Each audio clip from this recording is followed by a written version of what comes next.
Oh my god. Say hi to the vlog. Oh my god.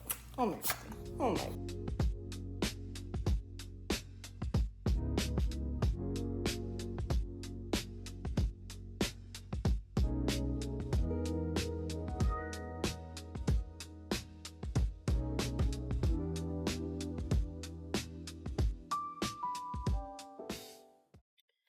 Okay, so we're gonna order some Dutch Bros. First up is bees. We just discovered protein lattes and oh my god. So we're scrolling, they don't have pumpkin out yet, sad. So we're gonna do cinnamon, which is kind of like fall in a cup and always half sweet, a little soft top, and then mine. So I do the same thing, protein, I do caramel, half the sweetness, and a soft top, and we're on our way. Okay. Thank you. Have a great day. You too. You want some straws? No, we're good. Thank you. Have a good day.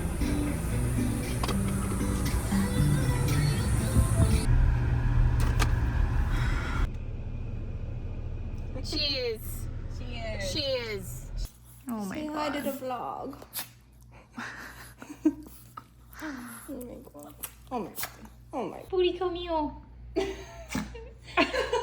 What are you doing, honey? Come on. I was having Thanksgiving dinner.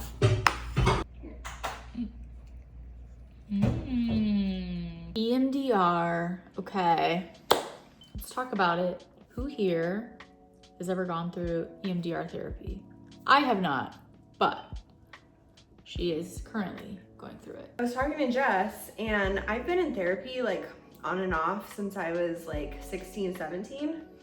And I've never specifically sought out like trauma-based therapy. So this is my first time doing like really intentional trauma work, and it's really intense. Like if you've been through it, you know, and I'm only like a little bit over a month into it, and it's a lot. I would say if you're watching this and your partner is maybe contemplating doing EMDR or they're about to start it, I think the most important piece of it is just like allowing your partner to have whatever feelings they have coming out of the session and just being there to support them afterwards, whether that's like being a sounding board and just letting them express whatever came up for them during the session, or if they don't want to express anything, like if they don't want to talk about it, just being okay with that. You know, something that she told me, or her therapist actually told her to pass along to me, was after, you know, sessions, they can be really intense, and it's typically good to have something lined up to do after. And so for last week's session, you know, feelings were like super intense and emotions were high, and it was just this feeling of like just needing space. And so yeah, I like got us movie tickets, and we just like got out of the house and had something to do to kind of like take her mind off of it, and also like taper some of the effects off. You know what I mean? So for those of you that don't know what EMDR is, you can look it up. I'm a therapist, but I'm not trained in this. And so it's, forget what it stands for, but it's like basically you're moving your eyes back and forth as you're processing different memories and core traumas in order to stimulate both parts of your brain so that you can basically like integrate it. And basically the goal is, and what I've already done with like 4 memories now, is like you basically get to a point where you can bring that memory up, like you intentionally bring up the trauma, it's really intense, and you get to a place where like you're neutral, like it's not disturbing to you. So my therapist and I don't know if everyone does it like this, but we're going like chronologically through like all of like my core memories, and we're processing them out. So right now, like I'm in childhood, and I don't think that my childhood was like terrible and like all darkness, you know, but it wasn't necessarily easy. Like I have trauma just like everyone else, and I think that for some reason though, I feel like even though childhood was kind of difficult and I have like some core traumas, I feel like the adulthood section is going to be more difficult, and I'm kind of like nervous about that because childhood has already been sort of intense. First couple like weren't, like I was kind of like breezing through it. My therapist was like, it's because you're a therapist, like you have so many like coping mechanisms.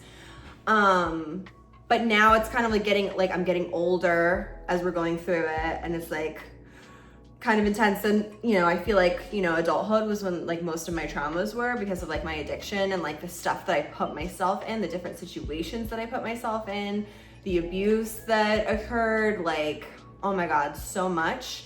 So I'm just like, I'm so nervous. So stay tuned because I want to update. And I'm not like saying you should go out and get this. Like, I don't think that this is for everyone actually, like now having like some experience with it. I think that if it's calling to you, definitely explore it, but just know that this is really intense, like directly going to the trauma. And this is not the only way to process trauma. Like I know that as a therapist, and like trauma is stored in your body. So like there are so many different ways to process it and to regulate your nervous system. You don't even have to talk about specifically what happened to you. And that's the thing that I really like about EMDR too, is like, it's not like traditional talk therapy where like, okay, let's talk it out. Like my therapist, she's so great. And she's like, you basically notice what's happening in your body. She's asking me to track, okay, what, you know, what's coming up for you? What do you notice? And I can say as much or as little as I want. So she doesn't even really have to know exactly what's going on. Like you're really doing all of the work, all of the healing. Right. And we love that. We love self-healing. Yeah, well, you also said typically like your process was kind of sped up because you are a therapist and you have so many coping mechanisms, but typically it was like what, like 12 sessions, like you would have to go through 12 sessions before, you know. Before actually, thing. So I'm doing it virtually, so it's like she's not doing like this, but it's like a little ball on the computer screen, but typically they take you through like 12 sessions just to like make sure that you have coping mechanisms and like grounding tools in order for you to feel safe to use those tools as you go through this process. So as I'm going through this process, I keep saying it's really intense, and like I want to give you like some examples. So it was just last night. I had a therapy session yesterday, and I feel like I'm very tender after those, especially within the last few weeks. And Jessy and I were being like super playful, and we're just getting to like silly, goofy moods, and we're laughing. And she like playfully throws some socks at me. Okay, like socks aren't gonna hurt me. Like it wasn't aggressive, totally playful. Yeah, y'all, we're like chasing each other around the room. We're laughing, we had giggling. like the midnight zoomies, basically. Yeah. And what do? I start crying. And I was just kind of like, oh, shoot. Oh my God. And it's kind of like frustrating for me because I'm like, oh my God, like I know that she wouldn't hurt me. I know that like, I don't know. I knew that I was safe, but in that moment, like when you get triggered, if you know, like if you've been triggered before, like your brain doesn't understand all of that in the moment. So I reverted back to whatever it was and felt so ungrounded. And I don't know, I felt like it kind of killed the vibe. It didn't kill the vibe. It didn't, because I was just kind of like, oh, okay, this is happening. She's triggered, like, let me just kind of like console her, be there, be present with her while she grounds herself. And then everything was totally fine. It was just like, okay, like these things are gonna happen, and you know, it's something to be aware of, you know. If your partner's going through it, if you're going through it, like the smallest things that you don't think would typically trigger you are going to potentially trigger you. They can, and you just like have to really work on grounding yourself and staying in the moment. Like something that I've been struggling with is like disassociation, so kind of just like spacing out and like not really being present. And I kind of realized in that moment, like, oh, I gotta ground myself. Like no one else is gonna do this for me. Like Jess can come support me all she wants, but it's like, it's not her job to ground me and like let me know that like I'm safe and everything. Of course she can do that, but like it's my job to like ground myself, and if I can't, like ask for support, because there's like a lot of internal things that are happening for me. And so it really hit me yesterday, like, you have the tools, like use them, let's go. So that's what I'm moving through. Woo, deep healing trauma work. EMDR, baby. Okay guys, I just got a package and we're gonna unbox it together. So lately, I don't know what it is. Well, I do know what it is, but I have been feeling this call to do like some woodworking stuff. And then I was kind of just like, you know, scrolling as one does on YouTube. And I came across this guy who does like wood whittling. And I was like, wait, I kind of want to do some like wood carving. Like I want to make some spoons. Like I just want to like do some cool stuff. So I got this all-in-one wood carving kit on Amazon for like 25 bucks. And it comes with all this cute stuff I'm about to show you. Yeah, but it comes with like the wood and like little templates. And it also has like safety stuff. Like look at this. It comes with your little instruction manual. Okay, it comes with, oh my god, it's so cute. Look, it comes with the templates, so you know what it's supposed to look like, and then you can like paint them. Safety gloves, so these are supposed to be like, you can't cut through these, so I guess we'll see about that. And then it comes with all of the little blocks of wood that you can practice on. And then this is supposed to be like more wrap for your hands, like safety. Oh my god. This is what I'm gonna start with first. I'm gonna carve out a freaking spoon. And yeah, we'll see how that goes. Keep you updated. And it comes with a little thing of beeswax, so at the end you can like polish it up and it's all shiny and cute. I guess this is what you use for the beeswax. Different grit sandpaper. And like my favorite part, I feel like this is what sold me. I was like, oh my god, I'm a sucker for like any sort of leather case. So all of your tools get wrapped up in here. Like how cool. We're gonna be like a little careful. We're not gonna like, you know, but look at this. Look at all these like cool, I guess we'll open this. But I'm gonna like watch some videos and, you know, just see what's up. Like I know this one's for like scooping out the middle. So when I go to do this spoon, I'm gonna be using this to, you know, chip at the wood. And then this is supposed to be one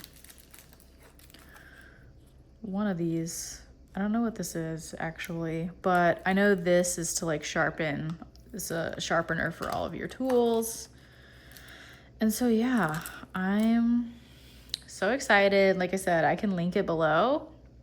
I got it on Amazon for like 25 bucks and I ordered it last night because I came across this guy who does like little wood figurines, and he makes like cool little bowls and spoons and just teaches you how to do your own carving and stuff. And I was like, I want to do that. My grandmother did like a lot of woodworking projects and stuff. I remember like growing up, she would always make me like cool little wood figurines, and like you know, my cousins and I would be outside and like playing with the stuff that she would make for us. Like she made me this cool little like wooden pistol and like rifle and stuff. And yeah, I don't know, I've just been feeling this call to either do like a woodworking shop and, you know, kind of get into it. And I feel like that's kind of her spirit nudging me in that direction, because I do feel very connected to her still. So let me know if you guys have any recommendations for like woodworking classes. Like I did find one in Phoenix, which, you know, we'll see. I think you have to take like a bunch of safety classes first before you can even like go in and build anything. So yeah, I'm excited to do some more stuff like that. But this is just gonna kind of like see if I'm really into it or not, and then, you know, that will be the next step. So I'm like totally struggling to get this out. So that's all. I just wanted to say that because I think it's important. Okay, bye. Okay guys, we made dinner and we forgot to vlog, but this is what we're having. We're having a honey balsamic salad, and then a turkey burger and some waffle fries from TJ's. So yum. We're gonna eat, and then this is probably it for the vlog. Should we say goodbye? This is goodbye. Goodbye. Love you.